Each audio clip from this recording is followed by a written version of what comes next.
इस वीडियो में हम लोग जानेंगे आर्टिकल 131 के बारे में। ये आर्टिकल बताता है कि सुप्रीम कोर्ट का ओरिजिनल जुरिस्डिक्शन क्या है, मतलब उसका न्याय क्षेत्र में क्या क्या चीज़ें आती है। मेनली जो ओरिजिनल रूप से उसका न्याय क्षेत्र में आता है वो क्या है, ठीक है। तो सुप्रीम कोर्ट जो है वो उसके पास ये पावर है, ये फैसला है इस संविधान के तहत कि वो चाहे तो अपना जो ओरिजिनल उसका हक है, न्याय क्षेत्र है, वो कहाँ कहाँ पर है वो हम लोग बात करते हैं, ठीक है। तो अगर सुप्रीम कोर्ट चाहे क्या, सुप्रीम कोर्ट को ही करना पड़ेगा एक्चुअल में वो, कि मान लेते हैं कि कोई झगड़ा हो गया मतलब किसी कानून के रूप में। जैसे फिलहाल के लिए एक मान लेते हैं, हम लोग एग्जांपल लेते हैं, अभी एक डैम का गवर्नमेंट ऑफ इंडिया एक कमेटी बनाई है और डैम जो है वो स्टेट लिस्ट में आता है, मतलब कि डैम पे कानून बनाने का हक स्टेट का है, राज्य का है, ठीक है। तो राज्य वाले क्या किए हैं, महाराष्ट्र, तेलंगाना, वेस्ट बंगाल शायद और केरल क्या किए हैं, सुप्रीम कोर्ट में केस करने का सोच रहे हैं। किस बेसिस पे, तो आर्टिकल 131 के बेसिस पे। ये क्या बताता है कि किसी भी गवर्नमेंट ऑफ इंडिया, मतलब गवर्नमेंट ऑफ इंडिया और किसी एक या एक से ज़्यादा स्टेट के बीच में कोई बात पे तू मैं हो गया हो, तो वो सुप्रीम कोर्ट में आके अपना मामला झाड़ सकते हैं, अपना मामला का हक निकलवा सकते हैं, उसका फैसला निकलवा सकते हैं।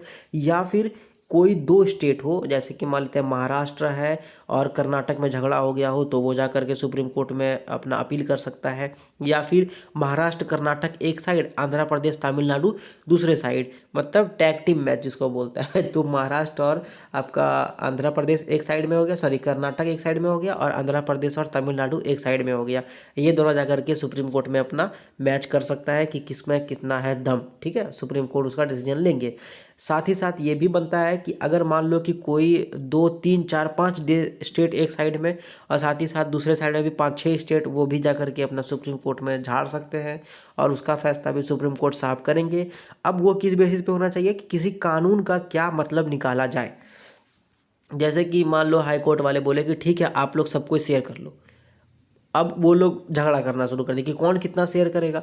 तो ऐसे सिचुएशन में वो जाएंगे सुप्रीम कोर्ट और बोलेंगे कि इस फैसले का क्या मतलब निकालें हम लोग, बताइए साहब हम लोग इस फैसले का क्या मतलब निकालें।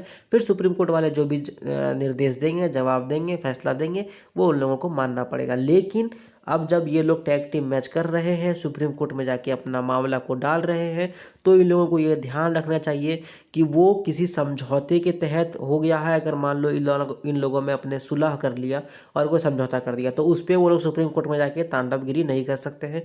कोई एग्रीमेंट हुआ तो वो भी जाकर के सुप्रीम कोर्ट में नहीं कुछ कर सकते। या किसी भी कन्वीनियंट हो गया, मतलब कि सबको अच्छा लग रहा है कि हाँ चलो ऐसे चलने दो, कोई चक्कर नहीं है, तो ऐसे सिचुएशन में जो है वो जाकर के झगड़ा वगड़ा नहीं कर सकते वहाँ पर। या फिर किसी भी तरह का ऐसा कोई भी फैसला हुआ या कोई भी पुराने ज़माना में फैसला हो गया, दोनों स्टेट मान रहा है उस बात को, ये सब करते हुए सुप्रीम कोर्ट में जाकर के वो लोग नहीं कर सकते हैं। बस नया नया अगर कुछ आया है नौटंकी, कुछ जैसे डैम वाला कहानी हो रहा है, या फिर कोई अभी कृष्णा रिवर में जैसे कर्नाटक और आपका आंध्र प्रदेश, उड़ीसा शायद उड़ीसा भी, एंड ये सब जो है सो अपना सुप्रीम कोर्ट में जाकर के उंगली कर रहे हैं कि कृष्णा रिवर का पानी किसको कितना मिलेगा। तो इस सिचुएशन में सुप्रीम कोर्ट अपना जवाब दे सकते हैं, ठीक है। बट ऐसा नहीं कि समझौता वगैरह हो गया तो उसमें जाकर के वो नहीं हो सकता है, ठीक है। तो आर्टिकल 131 यही बोलता है कि सुप्रीम कोर्ट का मूल रूप से ये न्याय क्षेत्र है कि वो किसी भी स्टेट वगैरह के बीच में सुलह करवा सकते हैं, ठीक है। एंड आर्टिकल 131 का बस इतना ही। आई होप ये वीडियो आपको अच्छा लगा हो। अगर ये वीडियो आपको अच्छा लगा हो तो उसको लाइक करो, शेयर करो, कमेंट करो, सब्सक्राइब करो चैनल को। And thank you very much.